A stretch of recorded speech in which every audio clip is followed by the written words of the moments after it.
Primeiro quero agradecer a LASP e também a comitê organizadora da conferência, Márcio como presidente, pelo convite de participar aqui numa panel especial que representa exatamente o diálogo entre sociologia e história, que é uma coisa fundamental, porque na realidade neste momento, no século XXI, é impossível pensar nas disciplinas como sendo totalmente independentes e autônomas em relação às outras pessoas que estão trabalhando na mesma direção, entendemos os mesmos tópicos. Então, o que eu vou fazer hoje é falar um pouco sobre mais ou menos a história vamos dizer, os estudos sobre o trabalho aqui no Brasil, apanhando mais ou menos o surgimento das pesquisas, as fases das pesquisas, utilizando como estudo de caso os metalúrgicos do ABC, os metalúrgicos de São Paulo, e colocando, na realidade, colocando ênfase primeiro no atraso dentro da disciplina de história, de enquadrar e pegar as questões vinculadas com o trabalho, oferecendo uma explicação sobre isso, e também reconhecendo de uma forma bem aberta vanguardismo de sociologia em relação a isso, e as obras inestimáveis em termos do valor dos estudos que foram feitos a partir de 57 para frente pelos sociólogos. Ao mesmo tempo, eu vou oferecer uma explicação porque, vamos dizer, a posição de vanguarda em alguns aspectos fundamentais em termos de estudos do trabalho passou no final dos anos 90 e especialmente no século XXI para uma nova campo de pesquisa que finalmente surgiu com grande força dentro da disciplina de história aqui no Brasil, que é estudos do trabalho, história do trabalho. E depois Cláudio Batalha, da Unicamp, vai falar um pouco sobre as coisas que estão fazendo e os desenvolvimentos do GT e as coisas que são mais pontuais sobre os nossos congressos. Tudo bem, aqueles com uma língua afiada podem dizer que os sociólogos e historiadores de trabalho no Brasil, nas últimas décadas, operavam nas sombras, ou para ser mais exato, a sombra do sucesso do sindicalista mais famoso de América Latina. O crescimento deste campo no número e na qualidade dos profissionais, bem como a amplitude de suas ambições, não pode ser separados dos acontecimentos que começaram com as grandes greves dos metalúrgicos do ABC, nos anos 70, a fundação do PT e o novo sindicalismo, e que terminou uma época, vamos dizer, uma época de transição profunda, em termos da reeleição de Lula, a eleição de Dilma. Que, na realidade, estamos na frente de um desafio de compreender qual seria a narrativa posterior em termos do futuro. E é exatamente o grande desafio que foi essa mesa redonda sobre as manifestações discutiu outro dia. Eu gostei muito eu sempre gostei, e todos vocês também, a Angélica, mas eu acho que aquela o cartoon dele é ótimo, porque isso tem uma invocação de uma coisa que os jovens aqui pode ser que eles não vão lembrar. Mas em 94, Lula enfrentou um ex-aliado, Fernando Henrique Cardoso, numa eleição, um sociólogo internacionalmente conhecido e, na realidade, fundamental para o desenvolvimento de estudos do trabalho, da disciplina de sociologia, etc. E naquele momento, a diretora do teatro, Tia Escobar, que era uma pessoa corajosa contra o regime militar, deu uma entrevista famosa que na realidade expressou também uma opção em 94 de muitas pessoas da classe média, das classes cultas, quando ela dizia: eu posso votar em um encanador ou em Jean Paul Sartre. Então a escolha é óbvia, Jean Paul Sartre e o encanador. Então ele está invocando isso no cartoon. Exatamente, agora, brasileiros e brasileiros, por onde eu começo?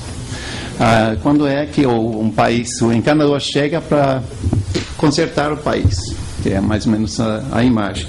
Mas, ao mesmo tempo, quase todos admitem, com críticas, que o governo de Lula fez um bom trabalho nas suas gestões, apesar de todos os limites e falhas, mas a complexidade está captada e também em uma outra cartoon de Angeli, que expressa, na realidade, essas complexidades, a dificuldade da transição que foi feito. Cruzes, que coisa mais brega. É ótimo.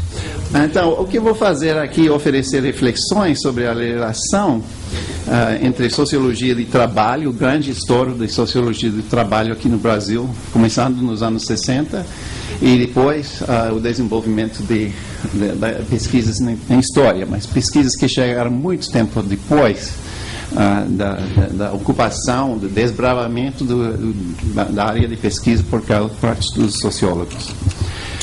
Tudo bem, a eleição de Lula em 2002 foi um sinal bem claro de transformações profundas que estavam acontecendo num país marcado por grandes desigualdades sociais, subalternização racista e classista e por um desprezo pelo trabalho manual que era fruto de uma sociedade formada de quase 4 séculos de escravidão.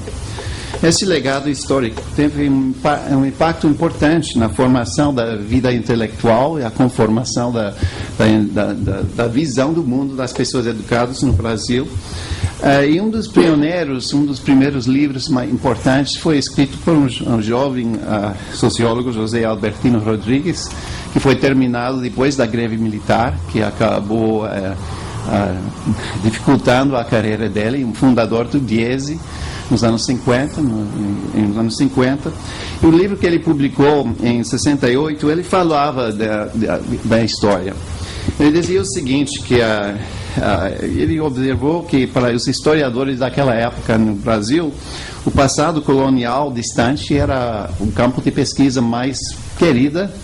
Em geral, eles não gostavam nem de falar do período republicano, especialmente não dos acontecimentos contemporâneos. Na realidade, em termos da disciplina de história internacionalmente, o estabelecimento da ideia de estudos de história contemporânea é uma coisa dos anos 50. A ideia que historiadores sempre fazem, a história distante, foi uma coisa fundamental em geral na disciplina. Com a ideia que você não pode estudar as coisas quando estão acontecendo, porque você não tem a distância necessária para medir as coisas na forma certa, nem as fontes primárias para fazer isso. No entanto, essas lacunas não eram suficientes por si mesmo, observou José Albertino, para explicar a inexistência até recentemente de uma preocupação com os trabalhadores, entre os historiadores. Igualmente importante, defendia, era o forte preconceito de classe e o desdém para o trabalho e os trabalhadores geradas por nossas tradições patriarcais e escravocratas. Com efeito, a própria origem da palavra trabalho e trabalhador está diretamente ligada a uma atividade realizada sob coerção e degradado. A origem latim do verbo trabalhar vem de tripaliare, que significa martirizar com um tripalho, um instrumento de tortura. E o desdém pelo trabalho manual não é uma coisa apenas dos brasileiros e sociedades escravocratas, também era uma coisa fundamental em termos do desenvolvimento na Europa. Também. Não é então de surpreender que os intelectuais no Brasil em geral, onde a mudança final, o fim da escravidão era apenas 1888, só tenham começado a dar atenção ao trabalho e aos trabalhadores em meados do século XX.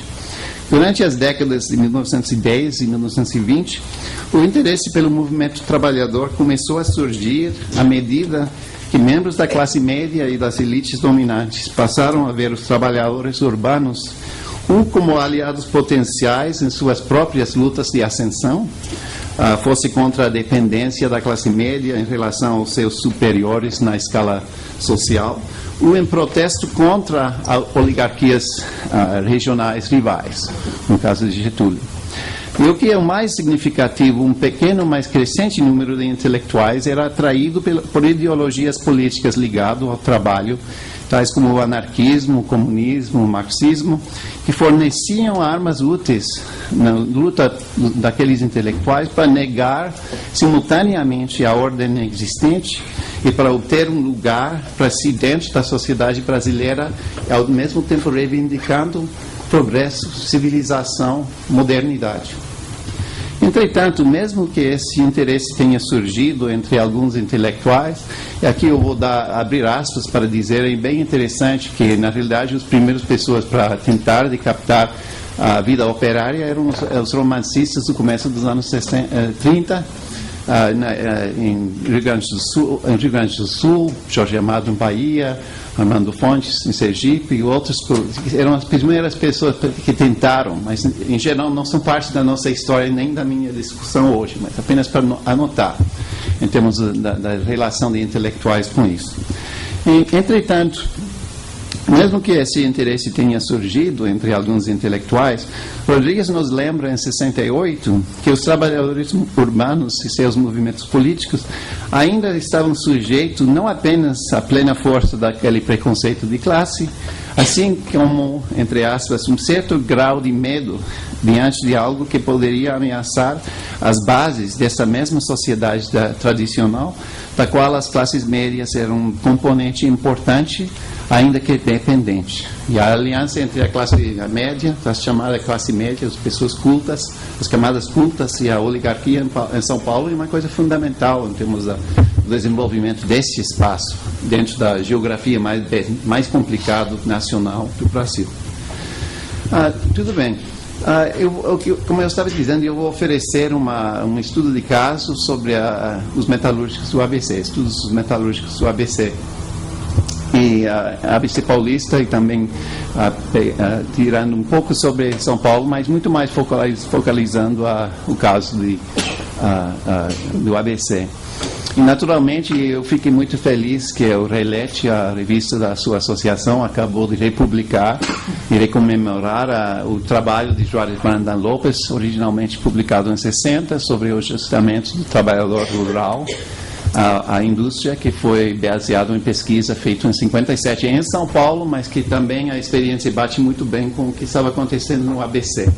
Um trabalho fundamental, e tem um ensaio também muito bem feito de Leite Lopes sobre o trabalho de Brandão Lopes, não apenas o estudo em São Paulo, mas também o estudo de duas comunidades industriais em Minas, que são obras fundamentais.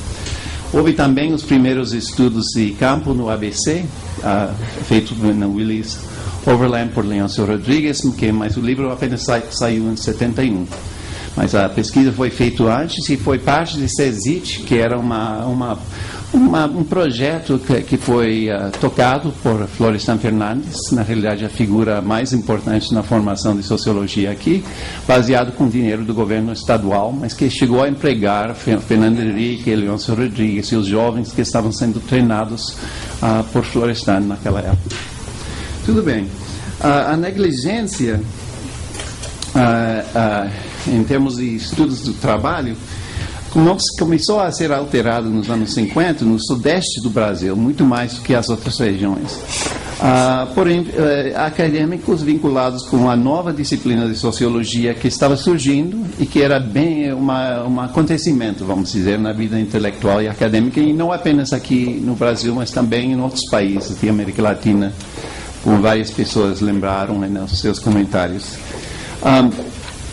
A inesperada militância política e industrial dos trabalhadores de São Paulo após 1945 atraiu a atenção de uma nova classe de intelectuais, acadêmicos de profissão, e especialmente os sociólogos, associado com a Universidade de São Paulo.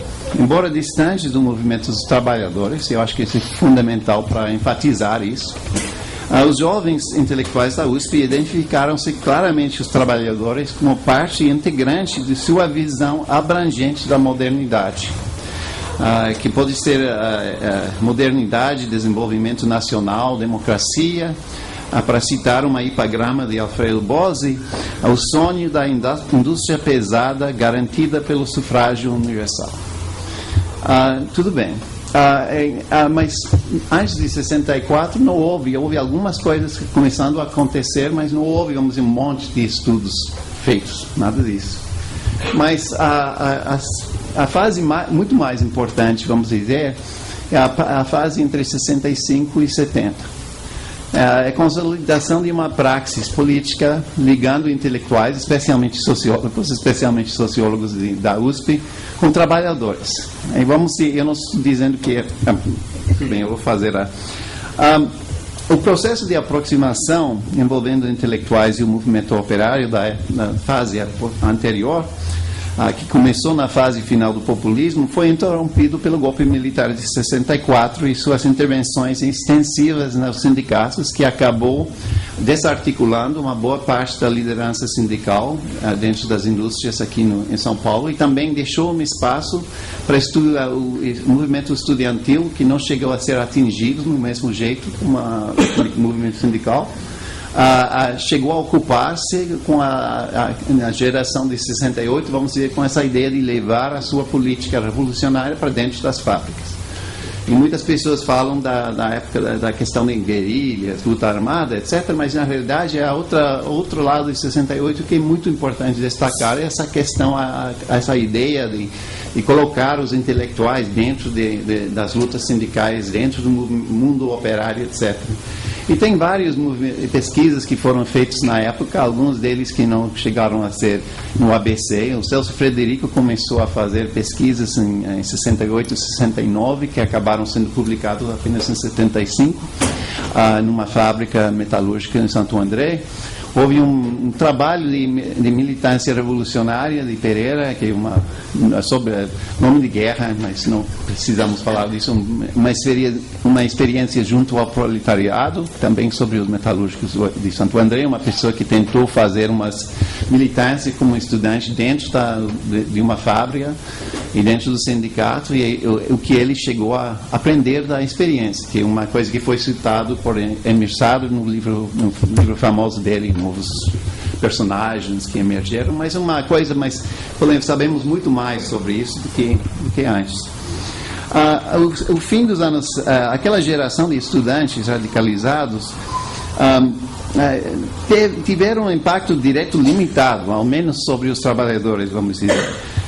E deixou as marcas que deixaram mais, era uma coisa que você pode ver facilmente na ponto de vista de Lula em 75, 76, 67, 78, que é que os estudantes devem ficar fora, porque eles criavam uma bagunça, especialmente no Sindicato Metalúrgico de Santo André, que era o mais importante e o mais forte, mas acabou sendo totalmente cindido por um monte de grupos revolucionários atuando dentro do sindicato, desarticulando quase todas as coisas que foram feitas.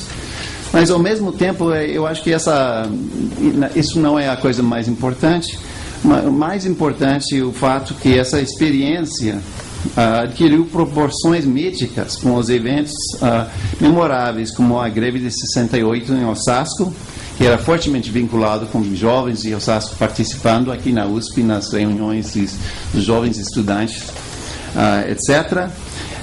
E dezenas, a partir daí, de um ensaio muito famoso de Francisco Efort, que acabou sendo traduzido para espanhol, espalhado no país, a visão de Contagem e Osasco como sendo um surgimento de algo totalmente novo, um novo momento, um momento em que o Partido Comunista, que era sem dúvida alguma hegemônica dentro da esquerda, hegemônica totalmente dentro dos sindicatos mais articulados, vai acabar ruindo, e também estava vinculado com o debate sobre populismo, que era um debate importante para os sociólogos, para a nova esquerda da época.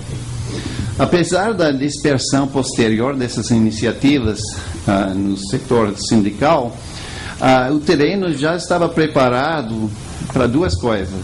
Primeiro, para a entrada na cena no começo dos anos 70 de dezenas de sociólogos interessados em fazer pesquisa de campos nas comunidades e fábricas, incluindo no ABC, mas em São Paulo também.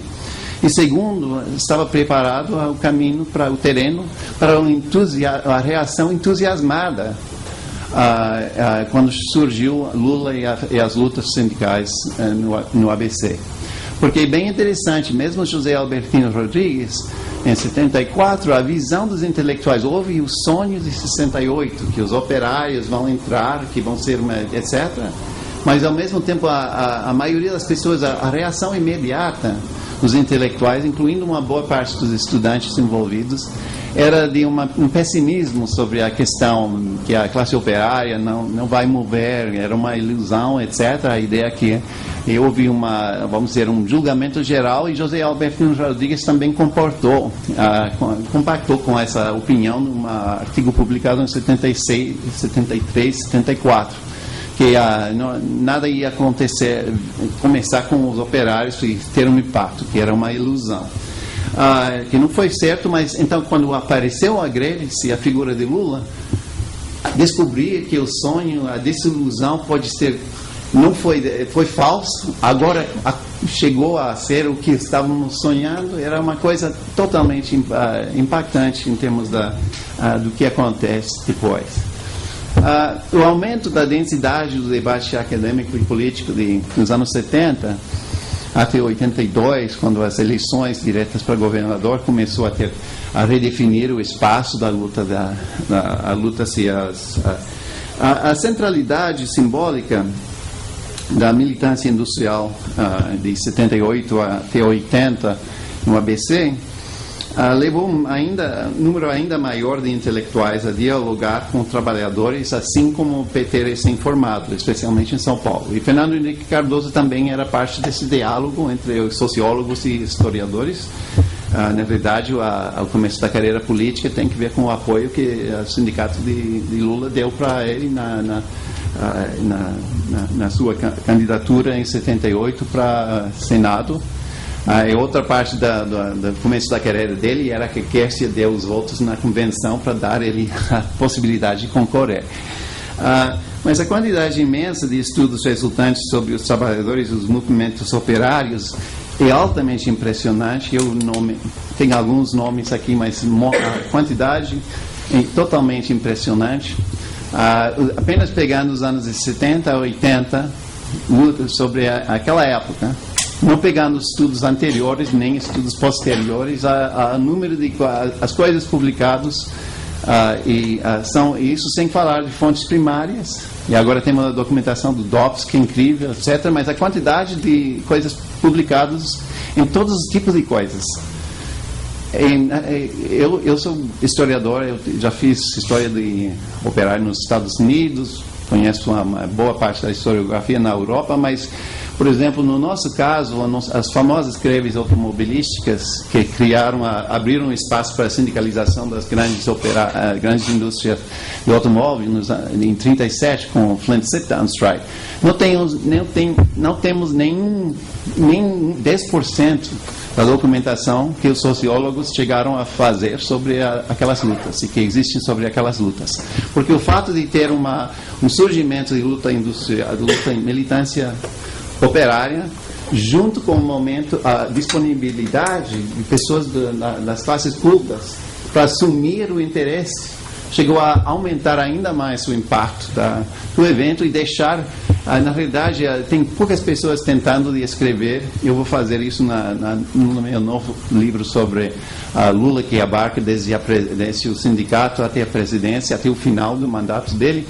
Mas, na realidade, a quantidade de estudos chegou num momento em que as pessoas desistiram de escrever sobre o ABC, os metalúrgicos, aquelas lutas, porque eu tenho domínio disso, mas somente para ter algo para dizer que não foi dito por todo mundo já é muito difícil. E também é interessante porque uma coisa que marcou aquela época, você vai ver vários nomes de pessoas que fizeram contribuições importantes, que são bem conhecidos aqui: Marcia Leite, Laís Abramo, mas também Victor Durand, que publicou um livro interessante baseado trabalhando junto com Márcia, oferecendo uma análise mexicana, sociologia mexicana, sobre o surgimento dos greves metalúrgicos. E você tem pessoas em França fazendo isso, você tem os livros de John Humphrey, que foi em inglês. Então, o que houve aí é uma coisa incrível. E temos estudos de fábrica antes das greves, durante as greves e depois das greves, as mesmas fábricas. E temos histórias orais de Schreiner que foram feitas antes e entrevistas que foram feitas depois e durante as greves. Temos estudos baseado em entrevistas com militantes sindicais de esquerda dentro das fábricas de Celso Frederico antes das greves. E temos um monte, ainda mais, quando todas essas pessoas da esquerda, dentro das fábricas, entraram no sindicato aberto, entre o espaço que Lula abriu dentro do sindicato para eles. Então, temos uma coisa que você pode verdadeiramente estudar a situação toda. É uma coisa totalmente impressionante. Tudo bem. O que aconteceu depois? A explosão de estudos sobre o trabalho na década de 80 foi marcado por uma gama de interesses em diferentes aspectos da vida da classe trabalhadora contemporânea, assim por uma crescente preocupação com períodos anteriores de luta operária. Todavia, em geral, dado a disputa pela hegemonia dentro da esquerda, entre a intelectualidade, especialmente entre a intelectualidade, mas também no movimento sindical, em geral, a opção, em termos daquela questão histórica, em geral, a opção era dizer que uma nova classe operária, um novo nível de industrialização, uma nova consciência de classe, uma nova, etc., que tudo é totalmente diferente do que aconteceu depois. Antes era populismo, era sindicatos atrelados, era demagogia, era partidão, era etc., etc. Então, é aquela visão histórica, com a ênfase na ideia de uma novidade absoluta, para o novo sindicalismo, para o PT, para as lutas do Santo André, totalmente sem precedentes na história da classe trabalhadora brasileira, etc.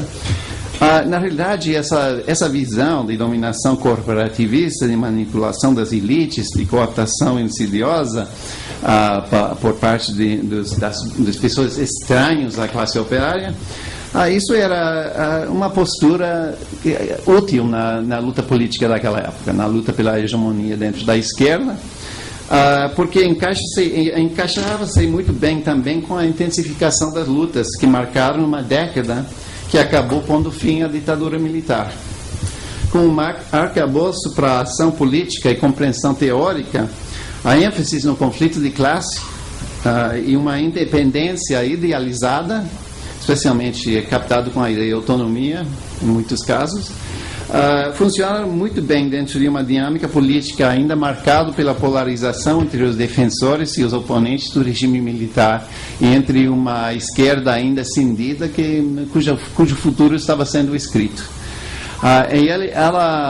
Aquele tipo de análise ofereceu a promessa de uma alternativa futura e ajudava a inspirar os próprios sucessos que iam mudar a natureza dos discursos e das discussões acadêmicas sobre a organização e mobilização popular no Brasil após 85. Tudo bem. Fase 3. Na realidade, durante a nova república, trabalhadores, líderes operários e lideranças de esquerda envolveram-se cada vez mais na construção e na administração de uma grande variedade de instituições e programas que podiam ser usados para expressar o protesto dos trabalhadores e assalariados e ir ao encontro dos seus anseios.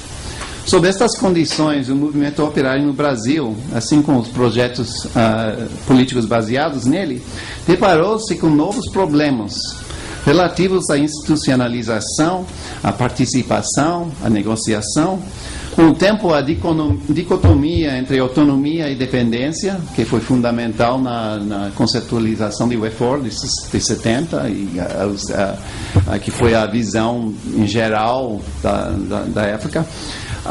Aquela dicotomia apareceu com passagem do tempo insuficiente como instrumento para compreender a realidade contemporânea e para dar base para atuar dentro daquela realidade.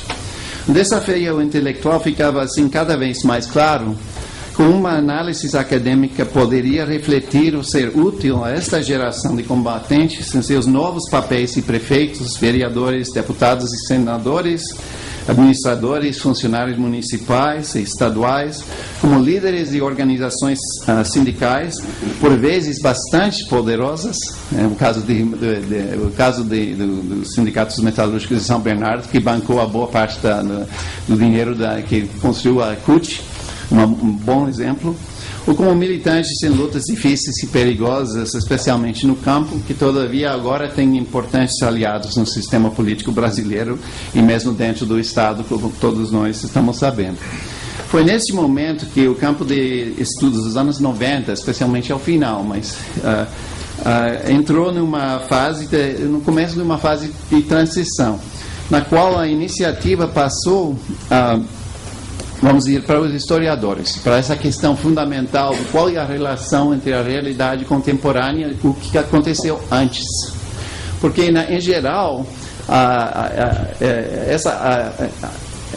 a fase que começou no final dos anos 90, eu coloquei 2004 aqui apenas para marcar um livro importante de Gino Negro sobre os metalúrgicos do ABC, que começa em 45 e termina em 78, que não abrange as lutas de 78 até 80, mas oferece uma visão bem diferente. Eu tenho uma resenha que foi bem grande, uma resenha oferecendo, em Tempo Social, alguns anos atrás, oferecendo um resumo das descobertas dele, o que acontece quando você pega uma visão mais abrangente. E você vai encontrar, na realidade, que podemos dizer que as lutas sindicais de São Bernardo, na realidade, se encaixam muito bem com a visão e a prática da geração de sindicalistas de esquerda antes de 64, especialmente no caso da figura mais importante, o dirigente operário sindical mais importante, Marcos Andreotti. Eu acabei de publicar um artigo sobre ele, baseado em 55 horas de entrevistas, que vai sair na Cadernos do AEL no fim deste ano. Mas, na realidade, há diferenças em termos da prática. Se você pega a prática, não os discursos partidários, mas a prática, os operários na liderança, você vai ver que, na realidade, a classe operária, não numa forma veladamente, porque dentro dessa estrutura de partido de vanguarda e coisa assim, era muito difícil assumir um espaço de articulação intelectual, era uma coisa das pessoas em cima, né, dentro do partido. Mas, em termos da prática, as formas de fazer o sindicalismo, as formas de encarar os problemas de mobilização, as formas de compreender a consciência operária, de compreender como é que devemos atuar para juntar pessoas, todos eles, 80% deles de origem rural, e como é que na realidade você vai ver que as diferenças entre Lula e a geração dele e os anteriores não é tão grande. E isso vai criar dificuldades, isso vai criar algumas perplexidades em termos por exemplo, o contraste que as pessoas sabiam nos anos 70, em termos dos militantes vinculados com a esquerda, da oposição sindical metalúrgica aqui em São Paulo, que a prática de Lula e a visão dele de como atuar, na realidade não era igual. Mas ao mesmo tempo, quem não vai reconhecer o que ele conseguiu fazer? Que era muito mais do que nós. Então, essa questão da fusão, a capacidade de juntar aqueles dois grupos, mesmo com diferenças grandes, que chegaram a ser, dado que Lula também falava que tudo era traição, tudo era populismo, tudo era etc, etc. Então, deu para aquele discurso unificado, deu para resolver. Tudo bem, a nova geração de estudiosos brasileiros do trabalho estavam tentando compreender melhor a conexão entre as lutas anteriores a 64 e os que seguiram a 78. E eu acho que a questão é o seguinte, vamos dizer, do meu ponto de vista, que temos que compreender os grandes debates, os grandes conflitos intelectuais e políticos dentro dessa história que eu estou contando, tem que ser pensado também historicamente.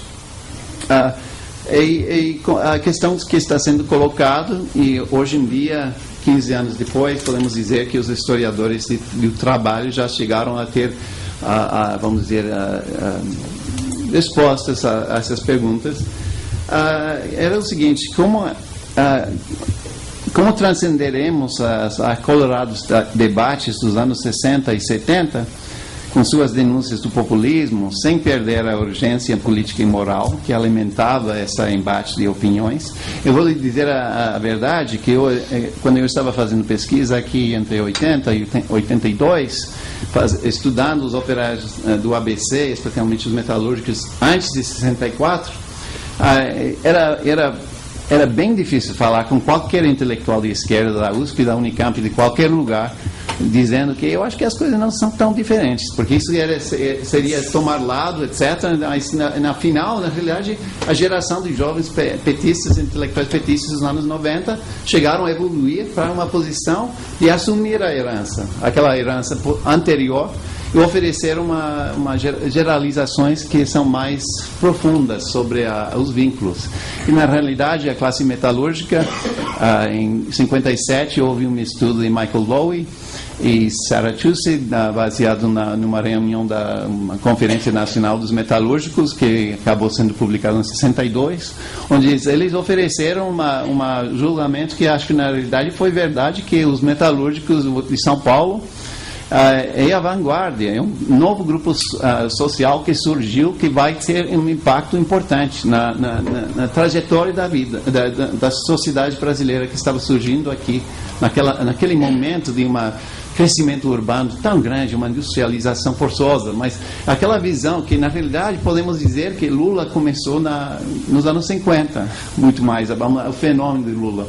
O fenômeno da liderança, do papel dos metalúrgicos dentro daquilo.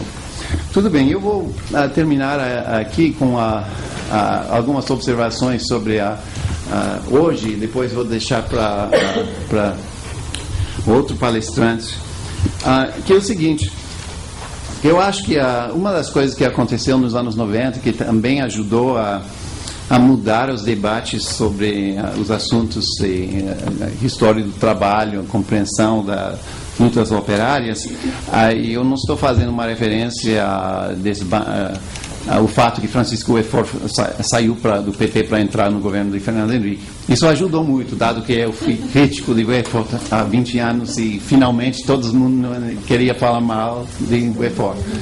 Mas ao mesmo tempo o Weyforth é uma figura. Ele participou no começo, ele apareceu como estudante oferecendo solidariedade em 57 com a grande greve geral em São Paulo naquela época. Começou a fazer estudos em 63, famosa Raízes de Populismo, que a interpretação é totalmente falsa em relação aos dados, mas é um ensaio instigante. As questões na tese não publicada dele são fundamentais. O famoso ensaio sobre 45 e 47. Então, mas o Weyforth, o fato que ele saiu, isso ajudou um pouco para abrir espaço para outras perguntas, mas ao mesmo tempo houve o impacto da grande crise, da grande mudanças geopolíticas e ideológicas no mundo.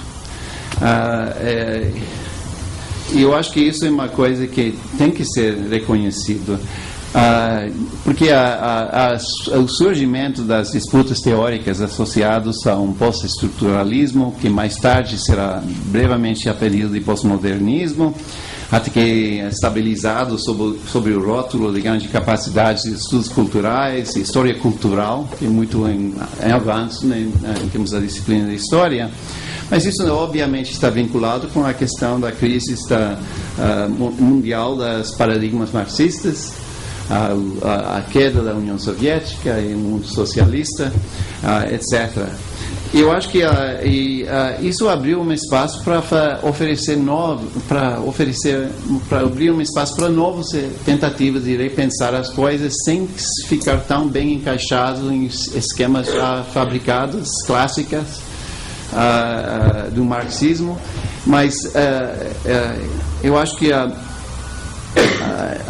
tendências nessa direção pode ser visto na evolução da linha de pesquisa dentro da sociologia do trabalho, pode ser visto temos os grandes surgimentos. Eu aprendi muito no final dos anos 80, pegando a questão das mulheres e como é que vamos reconceitualizar a classe operária. Então, houve um monte de coisas importantes que aconteceram nos anos 90 que mudaram a nossa maneira de ver as coisas. Eu acho que isso é uma coisa fundamental. Ao mesmo tempo, tem algumas dificuldades. Eu acho que mesmo hoje podemos ver isso em termos da história do trabalho, que é o seguinte, que na realidade chegaram a ter um momento de mais ou menos um eclipse de questões estruturais e uma ênfase. Tem uma observação no ensaio recente sobre estudos de escravidão, história da escravidão, de João Reis, que ele falava que o interesse em questões estruturais caiu tão drasticamente que poderíamos dizer que a noção de sistema desapareceu quase completamente. Isso também é uma coisa, eu acho que essa questão de diversificação, sem pensar na questão da globalidade e a situação estrutural, a ideia que você tem que escolher entre as duas coisas, quando a questão fundamental é como compreender a relação entre subjetividades e estruturas, como compreender as dinâmicas de um sistema conceitualizado como um sistema e não apenas com dados e experiências dispersos. Eu acho que isso é um desafio. A coisa mais interessante em termos do que aconteceu com a nova geração de estudos de trabalho, eu coloquei 2001 aí porque foi a época da fundação do GT Mundos do Trabalho. Eu já ouvi várias pessoas aqui, sociólogos, falando do mundos do trabalho, é a mesma ideia de diversificação, mas no caso dos historiadores, uma coisa mais importante que aconteceu era, eu não vou dizer a unificação, porque intelectuais e um saco de gatos você nunca vai ter unificação, mas uma convergência, por exemplo, dentro do mundo do trabalho, e eles escolheram mundos em plural do trabalho, para a experiência da escravidão e trabalho não livre, junto com o trabalho assalariado. É que você não pode conceitualizar, porque isso era a característica de todas essas visões da classe operária. E hoje em dia eu acho que a classe operária é muito menos utilizada em termos da forma de conceitualizar isso do que as classes trabalhadoras. Agora é um pouco desvinculado de uma visão que sabemos onde é que isso ia terminar. E eu acho que o que eles conseguiram fazer com o GT é uma coisa impressionante. Cláudia era muito envolvido com isso e já fizeram várias reuniões. Eu já participei tem jornadas nacionais em que 250, 300 pessoas fazem apresentações, um monte de estudos que está sendo feito em história sobre questões operárias em todas as regiões. Eu acabei sendo convidado para Ceará, a Universidade Estadual de Ceará. Eu nem sabia que houve uma universidade estadual, nem que era tão grande, nem que houve 250 pessoas que estavam querendo. Isso foi em setembro passado, e que não são integrados no GT Nacional, tampouco. Estão fazendo o mundo do trabalho aí, independentemente, porque a questão do trabalho, a questão da história, a questão de estudar e chegar a conhecer os nossos povoados, os nossos povos, as nossas ocupações, etc., é uma coisa que é parte da descoberta da história, porque o Brasil hoje está numa situação em que pode ser que vocês não sabem onde é que vocês estão indo, mas ao mesmo tempo eu fico muito satisfeito com o fato que o interesse pela história aqui no Brasil é tão grande hoje em dia, com as revistas, em bancos de jornais, etc., documentários na televisão, etc., novelas, etc., mas que tem uma produção e tem um momento. O Brasil mudou tanto nos últimos 25 anos que eu acho que o país está chegando sem saber exatamente o que está tentando saber mais da trajetória deles e da sua país, incluindo também todas as desigualdades, especialmente as desigualdades que não chegaram a ser reconhecidas até recentemente como uma questão racial. Muito obrigado.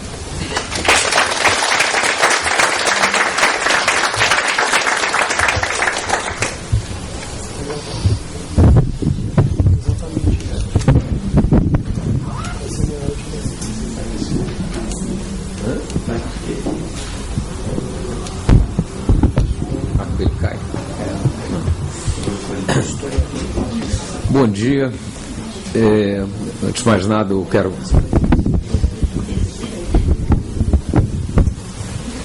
quero agradecer a Last pelo convite, em particular ao Alexandre Fortes, que deveria coordenar essa mesa, mas infelizmente não pôde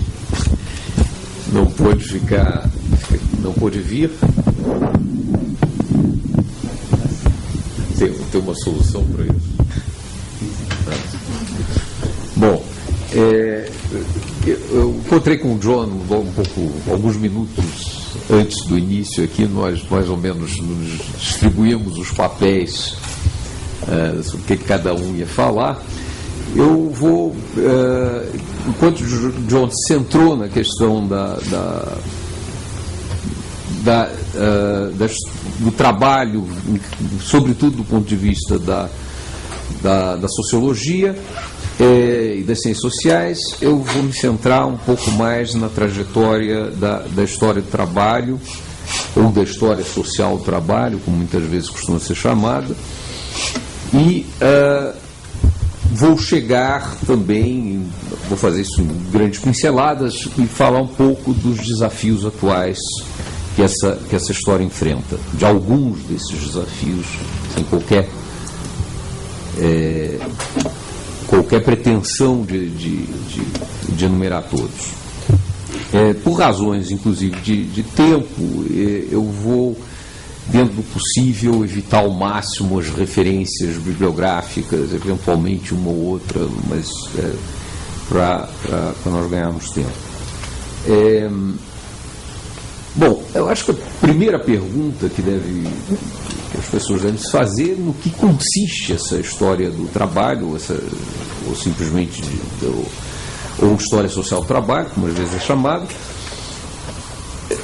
O termo já carrega na origem um equívoco, né? Porque se fez uma tradução do termo vindo do inglês, Labor History, que tem uma ambiguidade que o termo em português, trabalho em português, não tem a ambiguidade que labor tem em inglês, como vocês bem sabem.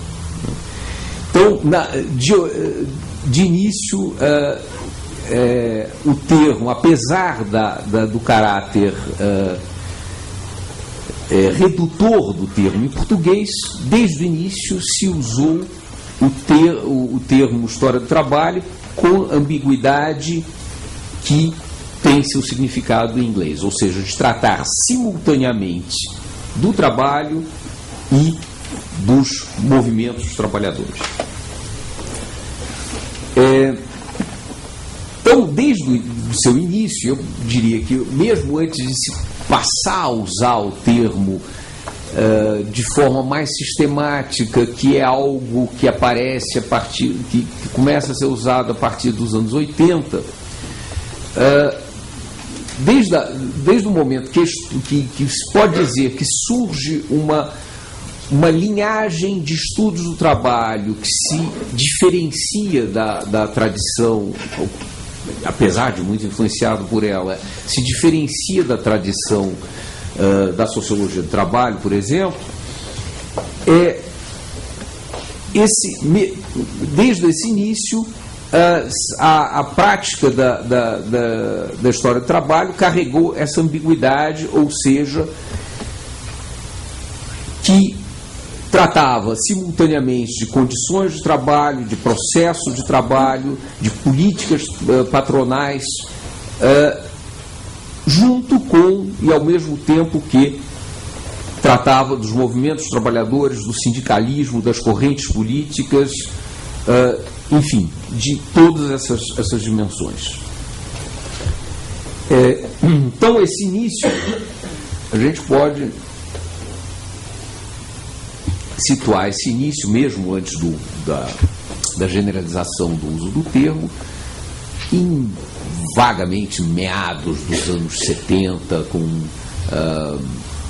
até um pouco antes, 73, ao artigo da Maria Cecília, então Baeta Neves, atualmente que se assina Velasco e Cruz, sobre a greve dos sapateiros, de 1906, pouco depois sai o livro do Boris Fausto, Trabalho Urbano e Conflito Social, se pode dizer que esse é mais ou menos o início de uma tradição mais historiográfica de estudos do trabalho.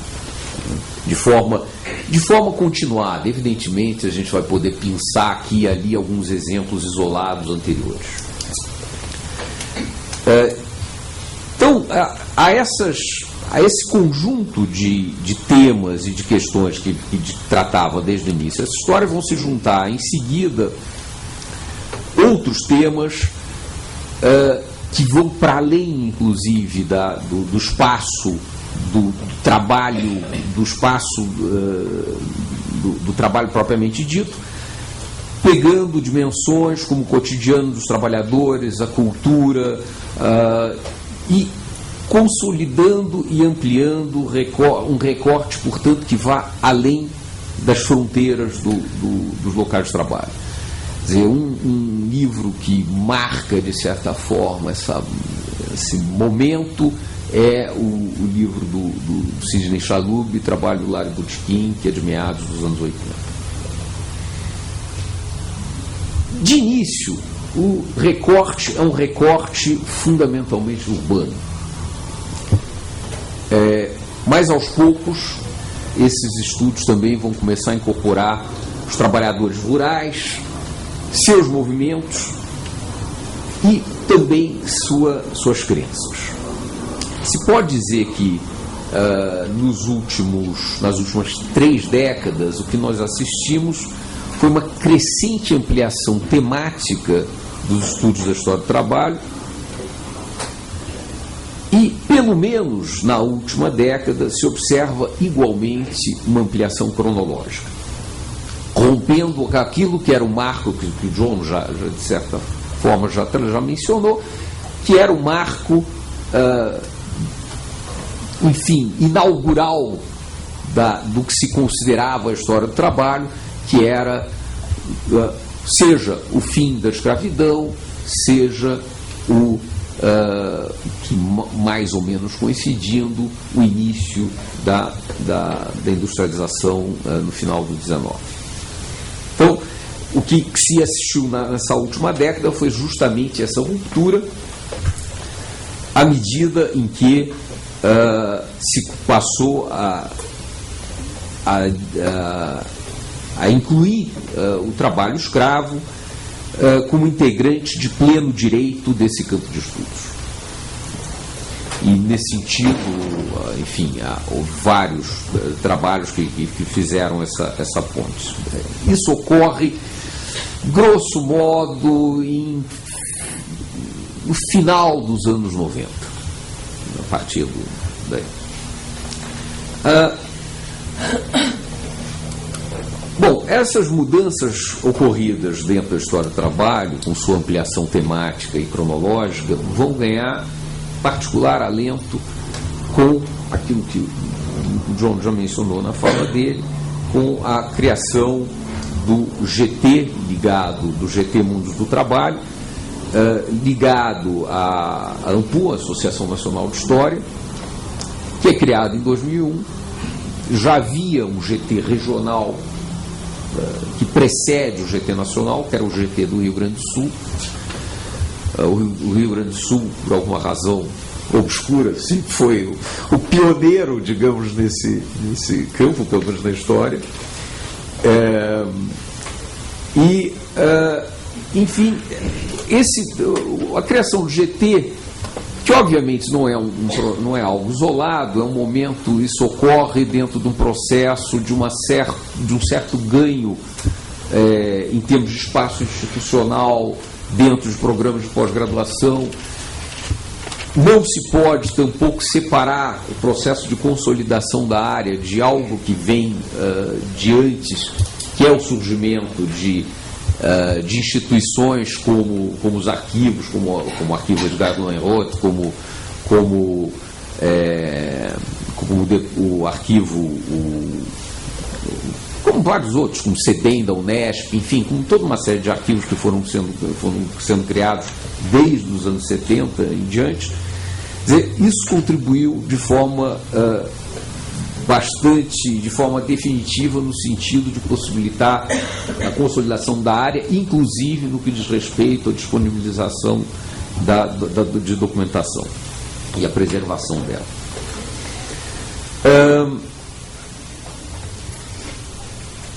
O que o GT vem fazendo, que o João também já mencionou, vem consolidando essa ampliação do campo, à medida que, desde o seu início, na sua definição, ele entende o campo de forma plural, entende o campo o campo de estudos do trabalho como não uma história do trabalho voltada exclusivamente para trabalhadores fabris, frequentemente, se a gente pensar em termos da Primeira República, brancos e homens, para ampliar consideravelmente para além da fábrica, para além do gênero masculino e para além incorporando inclusive os trabalhadores escravos. Outro aspecto em que o GT foi fundamental foi no sentido de consolidar as ligações que a história do trabalho no Brasil tinha com historiadores de outras partes do mundo. O John foi um dos que, desde o início, acompanhou esse trabalho, já tinha, evidentemente, contatos anteriores com historiadores aqui, mas é um dos cofundadores do GT, vem acompanhando o trabalho do GT há muitos anos. E isso foi também importante no sentido de consolidação de contatos com o eixo sul-sul, coisa que, quer dizer, ao invés de nós nos atermos ao que já era tradicional na Universidade Brasileira e que não era diferente nos estudos do trabalho, ao invés de nos atermos aos contatos com os países, com as universidades dos países industrializados, cada vez mais, por meio do GT, nós tivemos possibilidades de ligação com historiadores de outras partes do eixo sul-sul, como a Índia, como a África do Sul, como colegas de diversos países latino-americanos. Isso tem um impacto significativo sobre como pensar determinadas questões.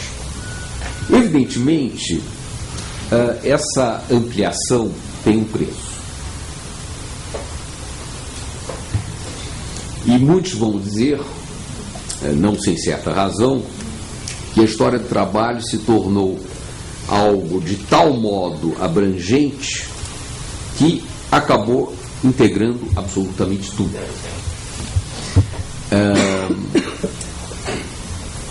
Que não necessariamente é um mal, mas enfim, nós já fomos acusados de imperialistas por causa disso. Mas de toda maneira,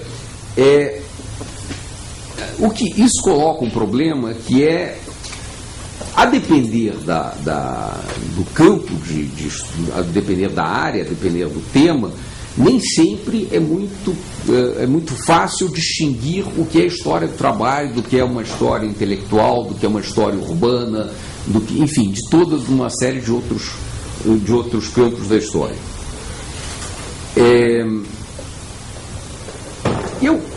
A maneira que se tem, de certa forma, de responder essa questão é que isso passa fundamentalmente por dois aspectos. Quer dizer, a maneira o que possibilita distinguir a história do trabalho de outros campos da história é, de um lado, a autoidentificação daqueles que a praticam, que é uma certa obviedade, e, por outro lado, também um enfoque diferenciado, mesmo que os temas possam ser comuns à história do trabalho e a outros campos da história.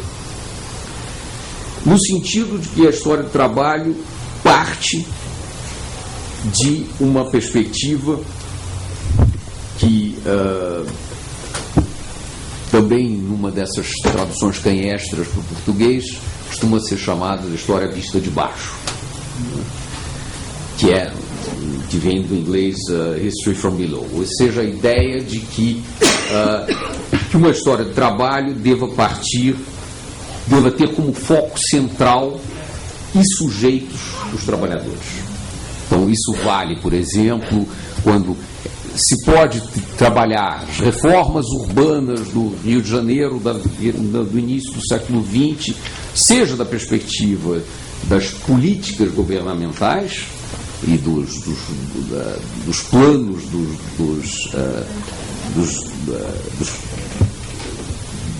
dos políticos, dos técnicos, etc., seja do ponto de vista daqueles que foram afetados por essas mudanças urbanas.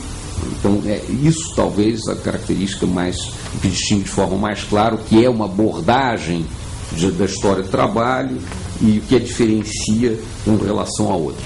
Nesse aspecto, evidentemente, houve uma influência central da história social marxista inglesa. Eu insisto no marxista, porque frequentemente se fala de história social inglesa como se tudo fosse a mesma coisa, né? Existe uma história social inglesa que nada tem de marxista, e em particular a influência de Edward Thompson, que é um autor central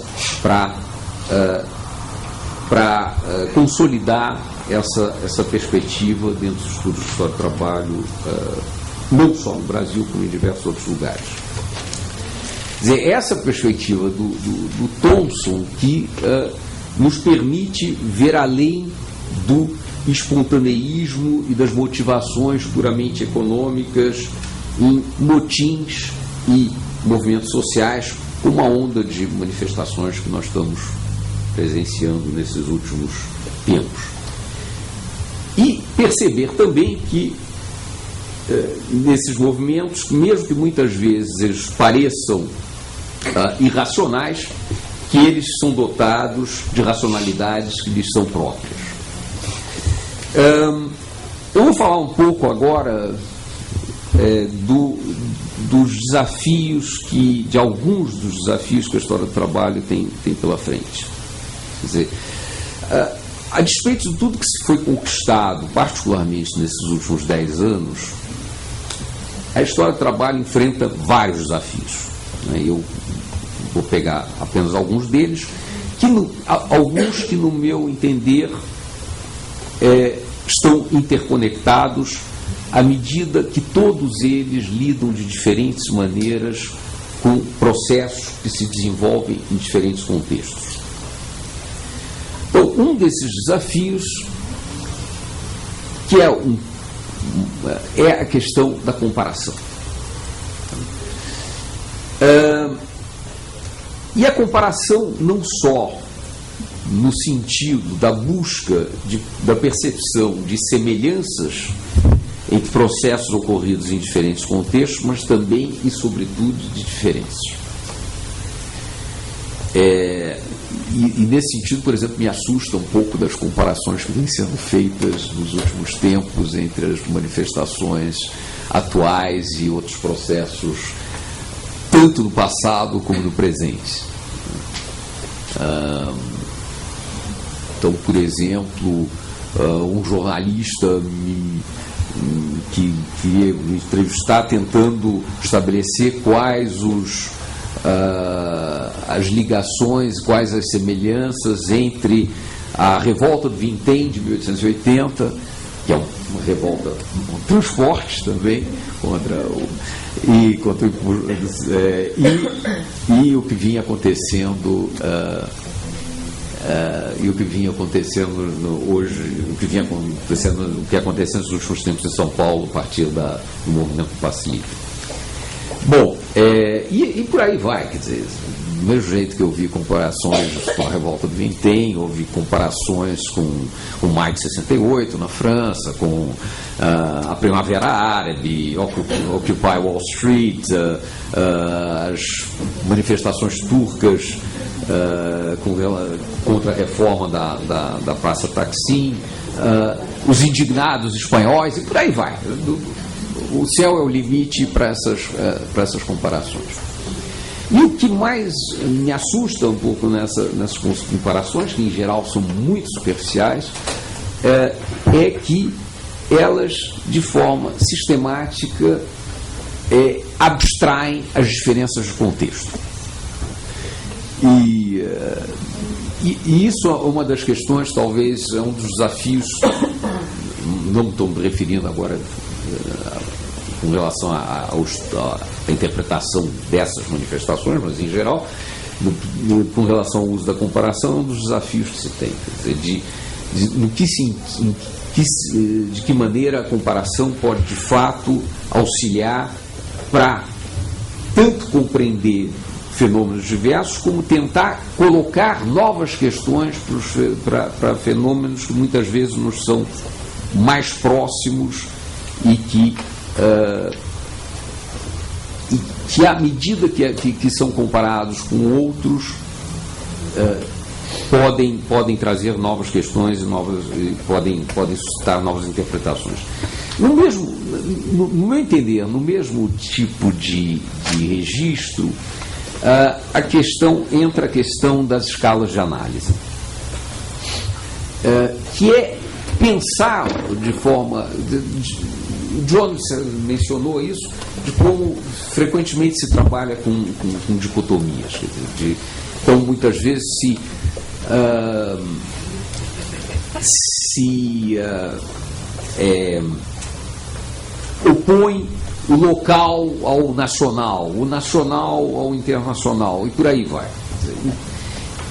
E a questão de pensar um pouco mais, de forma mais detida, as escalas de análise, permite pensar menos na questão das diferenças das oposições, mas de pensar um pouco mais as articulações entre esses diferentes níveis.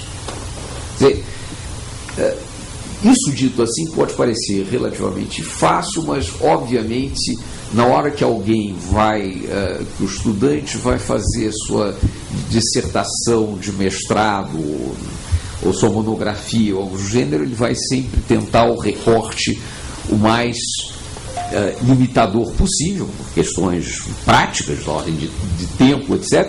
Mas se, obviamente, não se pode cobrar uma análise de grande envergadura num trabalho que tem um enfoque relativamente delimitado, pelo menos uma percepção, uma certa consciência da existência desses vínculos e dessas articulações me parece necessário. Dentro desse quadro também entra a questão, entra a discussão da chamada história, um dos termos que vai ser usado, que é a chamada da história transnacional. Quer dizer, se fala muito, se trata bastante, eu suponho que isso não seja uma exclusividade da história, nos últimos anos, do fim do Estado-nação como recorte e da necessidade de ultrapassar o Estado-nação como recorte. E, de fato, existem toda uma série de fenômenos que, se não forem pensados na sua dimensão transnacional, perdem completamente o sentido da análise. Sei lá, para pegar um exemplo concreto, um estudo sobre os marinheiros no Rio da Prata. Não hoje, mas enfim, entre o final do 19 e o início do 20. É um estudo completamente sem sentido se se parte exclusivamente de uma perspectiva brasileira. Ele tem sentido à medida que se leva em conta o caráter multinacional multinacional e multiétnico dessas tripulações, das diferenças de linguísticas, do fato de que a própria lógica de funcionamento das companhias de navegação e dos portos mudava de um estado para outro. Enfim, todas essas questões são questões centrais e que e é o tipo de estudo que só tem sentido quando colocado numa perspectiva transnacional. De certa forma, ligado a isso, mas que não é exatamente a mesma coisa, entra a discussão da história global. Quer dizer, que pensa, como propõe, por exemplo, Marcel van der Linden e toda uma série de outros autores, mas que pensa a questão de fenômenos de envergadura global. Por exemplo, a questão das imigrações e das migrações. E que muitas vezes não são, diferentemente da história transnacional, que em geral vai tratar de fenômenos que transcendem fronteiras de países, de nações próximas. Não necessariamente isso ocorre no caso da história global.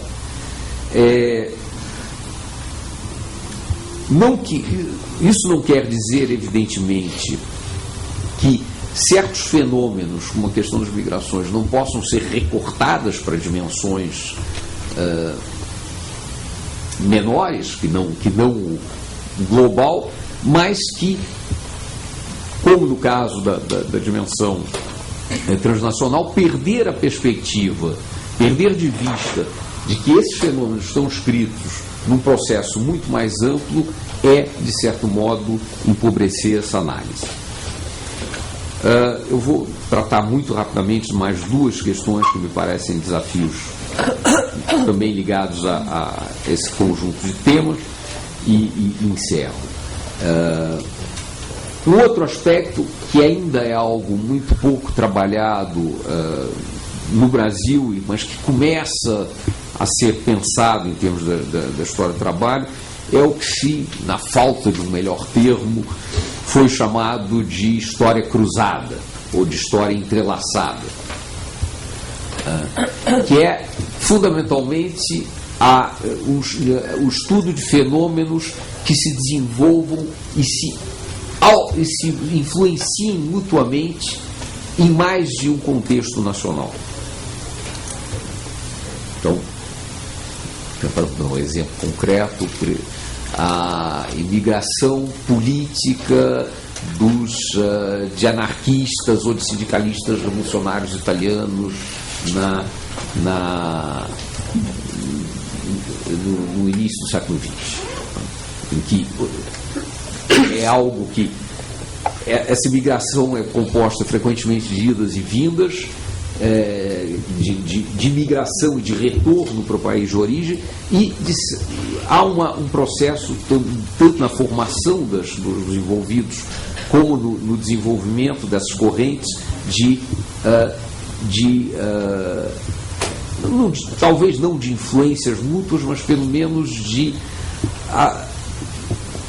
que essas experiências no novo mundo acabem refletindo, de certo modo, nas práticas desenvolvidas no velho mundo.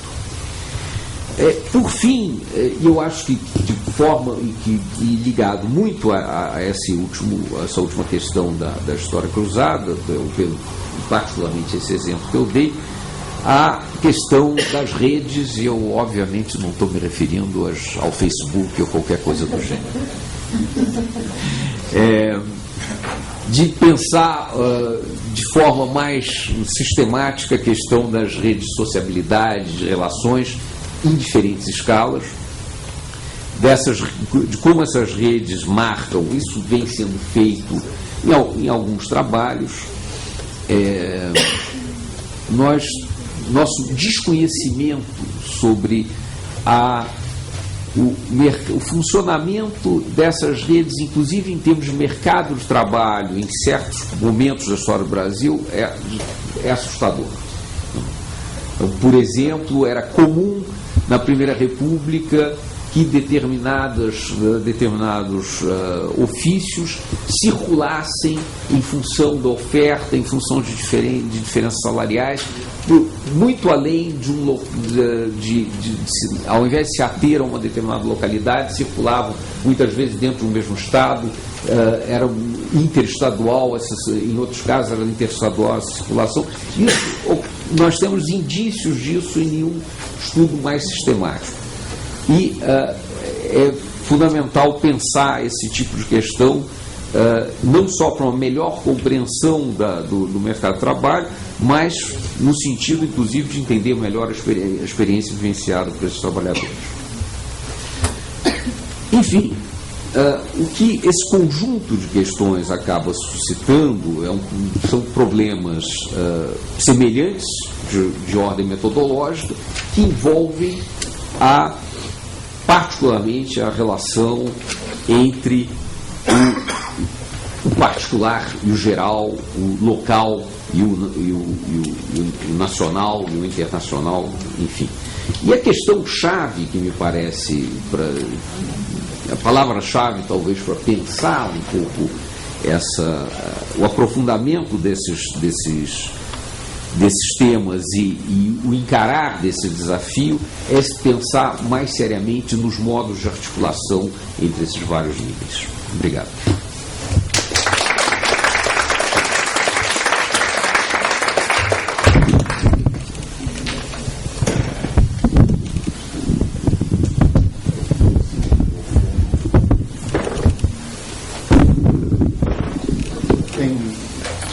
Estamos abertos para observações, perguntas, contribuições ao debate.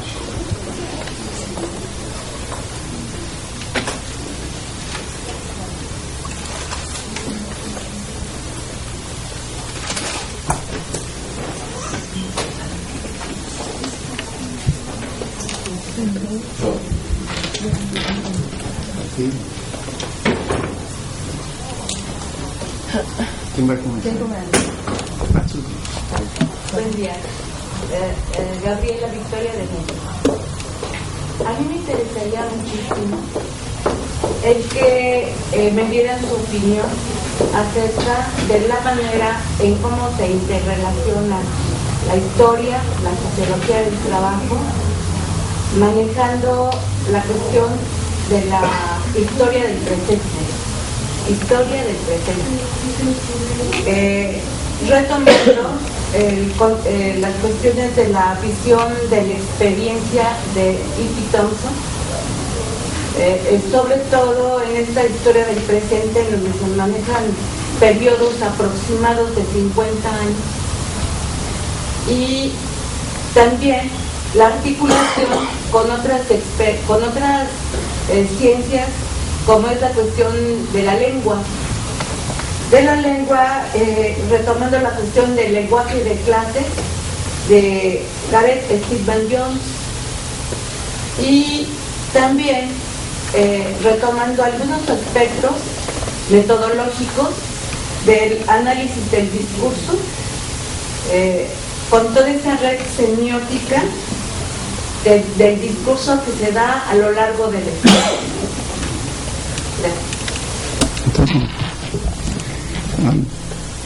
Acho que podemos pegar as duas perguntas e depois fazer uma resposta. Eu sou Luísa, eu faço doutorado em TPGSA, na UFRJ. Na verdade, quando a gente pensa a sociologia do trabalho e a história do trabalho nos últimos 30, 40 anos, um período, vamos dizer assim, mais recente, não dá para a gente abstrair a crise colocada na década de 80, década de 90, a ideia do fim da história, pegando Fukuyama, o adeus ao trabalho, o adeus à classe operária, pegando por outro lado Filosófico, André Gozzi. E, na verdade, a minha questão é muito mais como essa chamada crise dessa teoria do trabalho teve impacto no Brasil. O Marcel van der Linden tem um texto interessante que, se não me engano, foi publicado na Mundo do Trabalho, em que ele fala que esse momento de crise acabou gerando uma virada no campo os teóricos da área do trabalho acabaram se voltando para outros temas próximos, mas não tão afins. Então, qual foi o impacto dessa crise no Brasil? Eu acho que para responder, tem um vínculo entre as perguntas, então isso é ótimo. Eu acho que tem uma tendência, em geral eu sou um crítico de uma tendência, mas sim uma parte de várias, uma parte das ferramentas intelectuais, que é uma questão de pensar em termos de época, mudanças de épocas, coisas assim, de pensar que é uma abstração muito grande sobre por exemplo, a crise ideológica do marxismo, a crise de uma teoria tal de trabalho, uma coisa assim. A primeira coisa para dizer é que, na realidade, se você pegar a história do marxismo numa perspectiva histórica, nunca não houve crises daquela teoria. Mas, ao mesmo tempo, isso não quer dizer que não houve novos momentos de elaboração, de inovação, de mudanças dentro da teoria. Se você pega Lenin em relação ao Marx e Engels, é uma mudança total. Colocar a questão do imperialismo e colonialismo lá dentro do marxismo totalmente eurocêntrico, que achava que o colonialismo estava levando progresso para o mundo. A um custo alto, etc. Então, eu acho que aquela crise tem que ser relativizado e também tem que ser colocado nas suas dimensões próprias. Uma das coisas que o Brasil, Francisco estava fazendo uma observação sobre isso, mas em geral, em termos de história, nós temos dando uma olhada em América Latina em geral, o impacto daquela crise não teve o impacto no Brasil que teve nos outros países, porque o surgimento de um movimento poderoso, né, numa época de crise econômica terrível, nos anos 80, aquele movimento sindical, o novo sindicalismo, e também o surgimento de um partido vinculado com aqueles movimentos com peso eleitoral, que também foi nos anos 90, isso criou primeiro um obstáculo para um triunfo total do neoliberalismo aqui, mesmo dentro do governo na época de Fernando Henrique Cardoso, e também ofereceu não chegou a ser tão, eu não estou dizendo que não houve impacto, que não houve debates, temos teses publicadas sobre os transtornos ideológicos entre intelectuais do PT em relação ao impacto da crise do muro de Berlim e coisas assim, mas é bom lembrar, eu estava convidado para falar numa conferência 4 anos atrás, no aniversário da queda do Muro de Berlim, numa cidade na Alemanha Leste, que era onde as manifestações começaram. E eles estavam com a ideia que isso era uma mudança no mundo inteiro, uma mudança, um pivot, uma coisa que vai mudar tudo. Eu estava falando da eleição de 89, quando em todas as grandes manifestações, vinculado com isso, no primeiro turno, no segundo turno, o PCdoB sempre estava lá na frente com grandes, foi-se e que não chegou a ter um impacto, mesmo quando o Collor colocou a propaganda na televisão no segundo turno sobre a queda do muro de Berlim e coisa assim, não chegou a ter um impacto em termos de definir o que estava acontecendo aqui no Brasil. Eu acho que isso então eu acho que a crise do marxismo, vamos dizer, eu acho que você estava fazendo uma pergunta sobre isso, está vinculado com a ideia, vamos dizer, a necessidade de recriação. Você não pode ter uma teoria nem uma tradição que é feito, recebido, já escrito, totalmente resolvido. Tem que ser uma coisa viva, tem que ser uma coisa que está aberto para as necessidades de mudanças. Em termos das grandes inovações, a Gabriela citou um artigo que era bem importante no desenvolvimento, numa mudança em termos da história do trabalho, que é Gareth Stedman Jones, em 83, e um ensaio que é um ensaio sobre a história da Inglaterra no século XIX, mas era uma coisa bem importante, falando de um movimento, o movimento dos Charters, que estavam exigindo o voto para os operários. Que era vedado, porque a Inglaterra não era uma democracia, que é muito bom saber, reconhecer de novo. Mas o Chartism, que chegou a ser também, houve grandes massacres, os operários envolvidos com o Chartism, etc. Então, sempre era interpretada de uma forma, dentro do marxismo inglês, e o marxismo em geral, os trabalhos também de Marx e Engels, escritos deles, como sendo um momento da tomada de consciência da classe operária inglesa, etc. Mas a grande inovação de Stephen Jones naquela época, e depois agora ele fugiu para uma... Mas o começo da virada linguística, como se chamava, era o seguinte, ele dizia, mas pode ser que isso que aconteceu, mas por que todos os discursos nas assembleias estavam utilizando uma retórica do século XVIII, de um radicalismo do século XVIII que não fala de classe de jeito nenhum? Então, então os discursos, porque a ideia antes era que a teoria da formação de classe, do surgimento de uma classe social, não precisa dar tanta atenção para os discursos, porque os discursos não têm importância. O que as pessoas dizem não é importante porque sabemos o que está acontecendo. Mas quando você começa, então, o grande desafio, ele abriu um debate importantíssimo sobre o fato que, para compreender o que as pessoas dizem, é um ato também.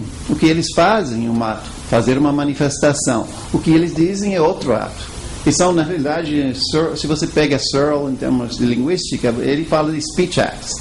Você tem um monte de tipos de acts, de ações que são feitos. E para ter uma análise que vai ter poder de oferecer respostas, temos que pegar os discursos e os atos, vamos dizer, de mobilização. Temos que pegar as duas coisas e pensar a relação entre os dois. Gareth Stephen Jones vai tomar posteriormente na direção de pós-modernismo, e ele vai acabar dizendo que mais ou menos, de John Scott também, que classe social não existe. Eu acho que isso não precisa pensar desse jeito da relação entre as duas coisas. Então, eu acho que o enriquecimento da análise social, baseado no reconhecimento que palavras, as formas de expressão, o que as pessoas dizem, o fato que você pode fazer um confronto com uma nova situação utilizando uma linguagem antiga, isso já é uma coisa interessante, porque oferece o vínculo entre o passado e o presente dentro da consciência daquelas pessoas. Por exemplo, o fato que movimentos sindicais no Brasil e pessoas de origem operária, nos seus discursos, muitas vezes eles incorporavam por muito tempo discursos estabelecidos e estereotipados das classes dominantes. É o fato que você fala para Vargas como pai do pobres, etc, etc. Isso não quer dizer que não tem pessoas que acham uma relação paternal, mas também a ideia que é aquela que mostrando que é uma linguagem paternalista assumido pelos operários, não quer dizer que isso é a única coisa que estão pensando, nem a única coisa que estão fazendo. E você pode ter um discurso paternalístico utilizando as ferramentas que você sabe que as pessoas podem estar utilizando os recursos linguísticos em formas estratégicas.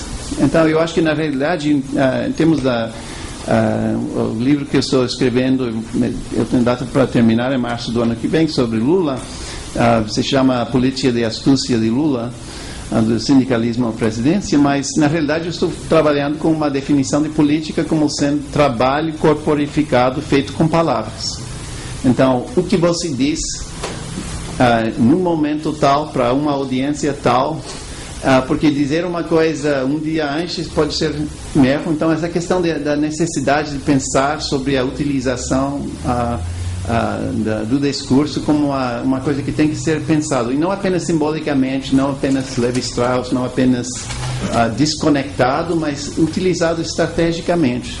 Eu acho que uma boa parte da tradição que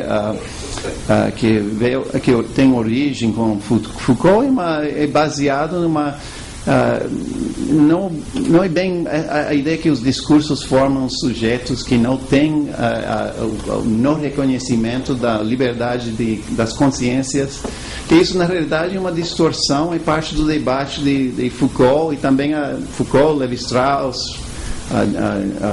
e todas as Lacan, é um grande debate a revolta deles nos anos 60 contra Sartre.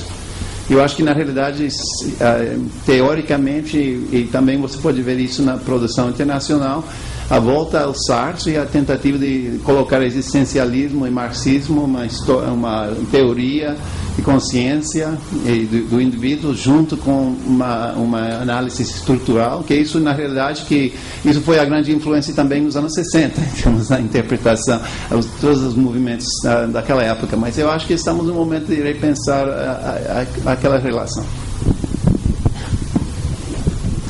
Bom, tentar pela ordem, quer dizer, com relação à questão da articulação da história com a sociologia do trabalho, relacionada à história do presente, acho que, para começar, tem que ficar claro o que muitas vezes os historiadores entendem por tempo presente. Quer dizer, o tempo presente dos historiadores não necessariamente é o tempo presente das ciências sociais. Eu não vou, evidentemente, citar o nome, mas eu tinha um colega já aposentado que dizia que depois de 45 não era mais história. 1945, né? Isso foi motivo. Isso não foi há 30 anos atrás, coisas de uns 10 anos atrás, esse tipo de discussão ainda havia no Departamento de História do Unicamp.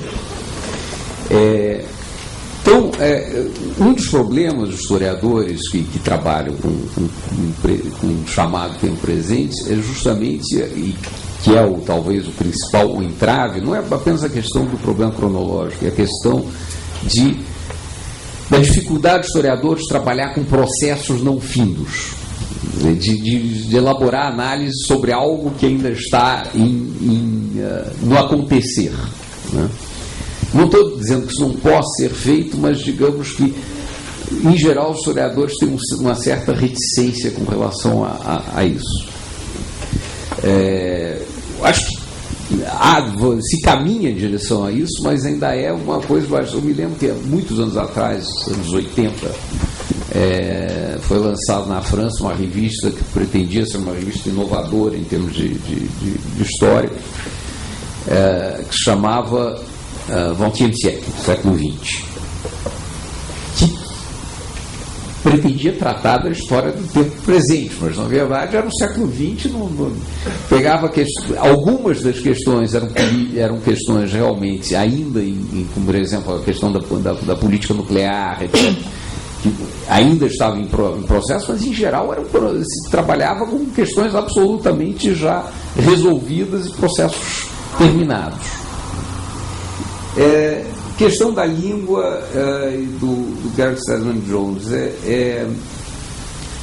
Eu acho que um dos problemas da análise de Stedman Jones, na crítica que ele faz ao cartismo, e nesse sentido eu acho que há coisas muito mais interessantes que o Stedman Jones, reside justamente em dizer, eu vou simplificar o argumento, mas esse não é um movimento classista, como dizia Engels, como diz a Dorothy Thompson, como diz toda uma tradição historiográfica britânica, porque não aparecem questões como salários, condições de trabalho, etc., etc. O que já é um argumento em si discutível, porque o cartismo foi multifacetado e assumiu características diferentes em diferentes lugares na Grã-Bretanha. E o outro problema, isso acaba conduzindo a virada posterior, pós-moderna do Stedman Jones, já está de certa forma colocada aí. Quer dizer, daí para dizer, portanto, esse é movimentos de caráter político, não são movimentos com reivindicações democráticas, não são movimentos classistas, foi um passo e que, de certa forma, aparece de forma mais ainda acabada no um colega dele, um próximo dele, que é o Patrick Joyce, que tem um livro chamado Democratic Subjects, né, que vai desenvolver esse argumento. Por outro lado, acho que a questão da linguagem, de levantar a questão da linguagem, foi uma questão importante, mesmo que eu discorde inteiramente da análise que ele faça, tanto do cartismo como de outras questões. Eu acho que, por exemplo, é muito mais interessante, no meu entender, do ponto de vista dessa discussão, por exemplo,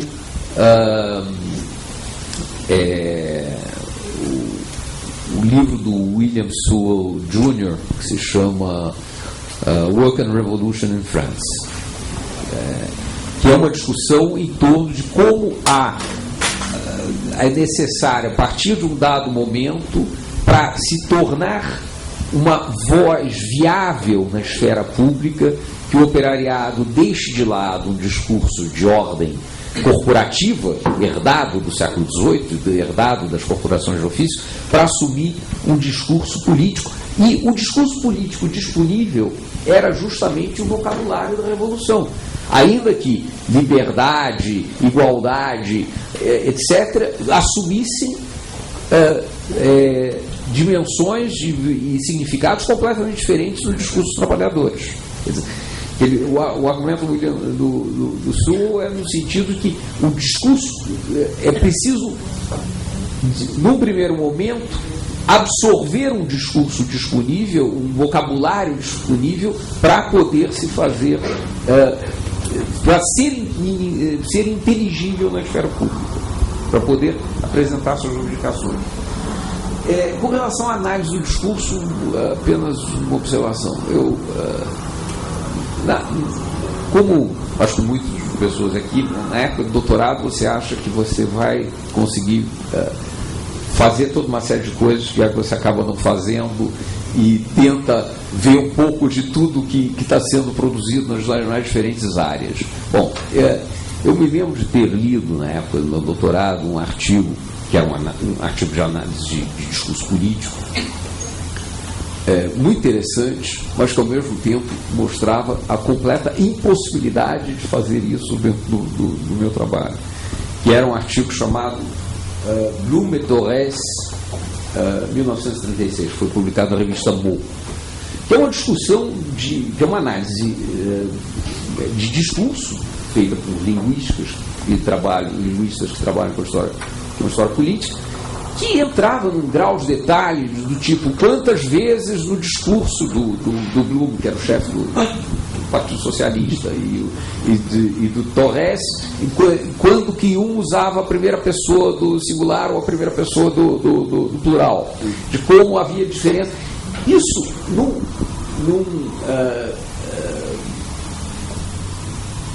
qual é o termo que agora me escapa, mas enfim, pegando um discurso determinado, alguns discursos em um período curto, é talvez um estudo viável. Pensando para períodos mais longos, para uma infinidade de discursos, é o tipo de análise, no meu entender, completamente inviável, né? Talvez, bom, pelo menos para os historiadores.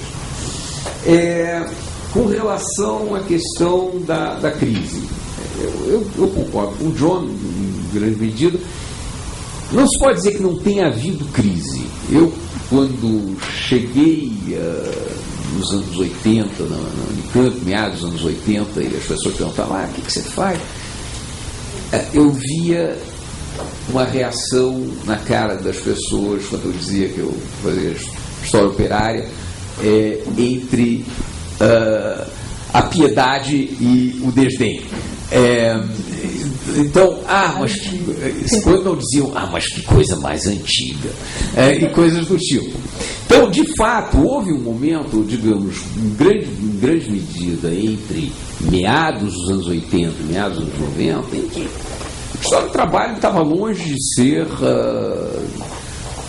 algo que tivesse em grande... tivesse um grande prestígio dentro da academia no Brasil. Em parte, reflexo dessa crise internacional. Agora, que nunca assume, essa crise nunca ganhou as dimensões no Brasil que ganhou fora. Né? Tanto que A recuperação também foi muito mais rápida. E uma recuperação no sentido de mostrar que o que nós fazíamos, o que a história do trabalho feita hoje era diferente, muitas vezes, dessa imagem de uma história de trabalho voltada exclusivamente para os setores organizados, que pegasse apenas as lideranças, enfim. Toda essa crítica que tinha sido feita a uma história de trabalho mais tradicional, de certa forma, tinha sido absorvida e repensado, e os trabalhos que vinham sendo feitos iam em direções completamente diferentes. Eu acho que isso, em grande parte, ajudou a superar essa crise. E, por outro lado, que me parece fundamental, o argumento do Van der Linden vai muito nessa direção, quando ele diz, existe essa crise em boa parte do velho mundo, porém, o que se vê são criações de associações de história do trabalho na África do Sul, na Indonésia, na Índia, no Brasil, porque provavelmente esses são lugares onde o trabalho ainda é uma questão que tem muito significado, que é uma questão de ordem central.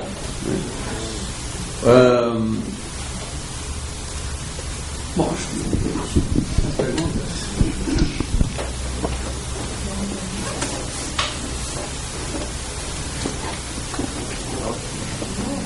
Obrigado.